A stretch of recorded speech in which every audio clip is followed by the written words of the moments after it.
saat PT GNI dimintai penjelasan oleh jajaran DPRD Kabupaten Morowali Utara. Dari rapat dengar pendapat yang berlangsung panas tersebut, perwakilan PT GNI menyatakan bahwa warga negara Indonesia yang tewas bukan merupakan karyawan PT GNI. Hal ini kembali ditegaskan Muknis Basri Assegaf, HRGA PT GNI yang ditemui tim fakta selepas rapat dengar pendapat tersebut. Sebetulnya memicu terjadinya bentrokan di PT GNI antara tenaga kerja Indonesia dan tenaga kerja asing itu apa? Apakah karena memang permasalahan K3 soal penggajian dan lain sebagainya atau ada faktor lain di luar itu? Saya akan langsung tanyakan ke pihak internal dari PT GNI. Ya, yuk. Ya, oke. Pak Muklis, kita boleh wawancara sebentar, Pak? Iya. Oke, Pak, mungkin penegasan dulu, Pak, soal, ini kan banyak sekali ya, Pak, yang mau ditanyakan. Soal jumlah korban itu sebetulnya berapa sih, Pak, kalau data dari GNI, Pak? Ya, jumlah korban ada, saya bicara korban jiwa. Ya. Korban jiwa ada dua. Dua, ini yang meninggal dunia? Dua meninggal dunia, okay. Dan satu memang sempat serius, luka serius, tetapi saat ini sudah bisa dikatakan udah stabil, udah sembuh, malah sudah diambil keterangan oleh polisi, artinya sudah bisa berinteraksi, sudah tidak masalah, tidak ada apa-apa. Oke, dua orang ini memang pekerja dari GNI atau dari eksternal atau gimana, Pak? Untuk yang itu, yang tenaga kerja Indonesianya yang meninggal bukan karyawan GNI. Bukan karyawan GNI. Bukan karyawan. Sebentar, jadi yang meninggal itu datanya apa saja, Pak? Yang meninggal itu siapa, dari mana? Kalau yang TKA ya pasti sudah ada di dalam tempat GNI, pasti GNI. Tapi kalau yang tenaga kerja Indonesia, namanya kalau nggak salah Muhammad Samsul dari Parepare, saya kurang detail. Yang jelas itu di database kami tidak ada sebagai karyawan sama sekali. Kami udah pastikan itu dan polisi pun udah coba cek sana sini dan memang benar, sudah coba diidentifikasi melalui retina segala, memang datanya benar Muhammad Samsul, sudah ketemu rumahnya juga, udah diantar dan memang benar bukan karyawan GNI. Nah, yang jelas kalau yang kejadian, saya lebih fokus kejadian kemarin saja. Kejadian kemarin itu saya rasa bukan dari karyawan, itu saja. Okay. Tetapi dari oknum, sebab karyawan kami seperti saya sampaikan di dalam, karyawan kami baik-baik saja. Dengan bukti mereka sekarang kerja. Oke, tapi selama ini ada tidak, Pak, permasalahan itu? Yang terjadi soal K3, soal permasalahan gaji selama ini ada atau tidak? Pasti ada. Yang kalau permasalahan yang disuarakan ada dan okay. sudah semua sebenarnya sudah ada dan ada jawabannya dan kami ada progresnya setiap seperti mereka waktu itu ada tuntutan soal mengenai penggajian juga gitu ya, Pak? Maksudnya mengenai debu atau apa, kami sudah berikan mereka masker, respirator, kacamata Google, laser. Dan ya intinya ya proses ya, kami konstruksi proses. Ada yang menyampaikan kekurangan ini ya kami lengkapi dan kami sekarang berusaha terus untuk memperbaiki diri bagaimana GNI bisa berjalan dengan baik, GNI bisa lebih sempurna. Kita fokus di situ aja. Kami nggak mau ngomongin ke belakang, kami fokus ke depan.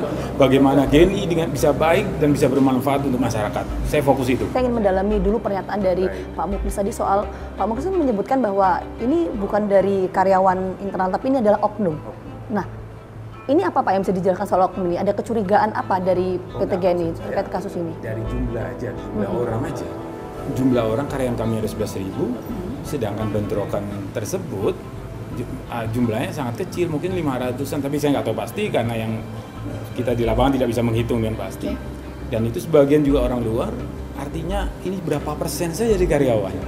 Dan setelah kejadian tersebut, yang kejadian duka tersebut, 1 hari kemudian kita sudah kerja dengan normal, karyawan sudah bisa berinteraksi dengan normal. Oke, sempat dicari tahu juga nggak, Pak, kenapa kok kemudian ada 1 orang yang tadi Bapak sampaikan ini meninggal dunia tapi bukan karyawan tapi ada di situ ketika kejadian? Setahu saya mungkin ya karena kesalahpahaman, salah informasi yang beredar yang tidak benar mungkin, jadi mereka mungkin sikap sosial atau spontanitas membantu teman atau apa tidak tahu ya, biarlah itu ranahnya polisi yang menjawab masalah itu, biar ranah polisi menyelidiki kenapa dia ada di situ. Saya ingin minta tanggapan dari GNI begini, saya sempat wawancara dengan beberapa pihak, Pak. Ada pihak yang menyebutkan bahwa kejadian bentrokan kemarin yang mengakibatkan 2 orang tewas itu diduga ada provokator yang bertujuan untuk kemudian mengganggu investasi GNI. Tanggapan dari Pak Muklis bagaimana? Saya nggak mau yang menduga-duga, biarlah polisi bekerja, nanti kita dapat jawabnya bersama baru. Tapi kalau saya fokus saya lebih pada bagaimana GNI bisa bekerja kembali normal, itu aja saya. Sementara itu, sejauh ini sudah 17 orang ditetapkan sebagai tersangka berdasarkan laporan yang dimasukkan ke kepolisian. Ke-17 orang tersebut rata-rata diduga sebagai pelaku kerusakan.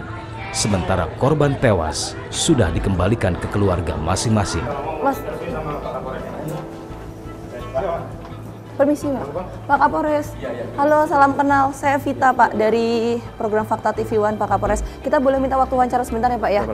Sebentar aja Pak. Oke. Pak, saya ingin minta pertama kali penegasan terkait dengan bentrokan yang terjadi di PT GNI itu betul ada 2 orang korban atau 1 Pak? Karena kan ini simpang siur sekali datanya. Baik, ini kami dapat jelaskan. Untuk korban sendiri yang MD ada 2. Ya, yang MD ada 2. Yang meninggal dunia maksudnya ya? Yang meninggal dunia. Satu dari warga negara Indonesia, satu dari warga negara asing dari Tiongkok. Nah, seperti itu. Kalau untuk korban yang luka berat ada 1 yang sekarang masih di rumah sakit di sini rumah sakit apa? Kolondali. Oke, Pak. Pertanyaan saya berikutnya, sebetulnya itu cerita lengkapnya itu bagaimana sih Pak sampai pada akhirnya ada bentrokan, terus sampai 2 orang itu meninggal dunia? Seperti tadi yang saya jelaskan di dalam. Iya. Ya. Jadi pada saat awal mulai itu pagi saudara SPN, saudara Amullah dari SPN itu ingin melaksanakan mau kerja.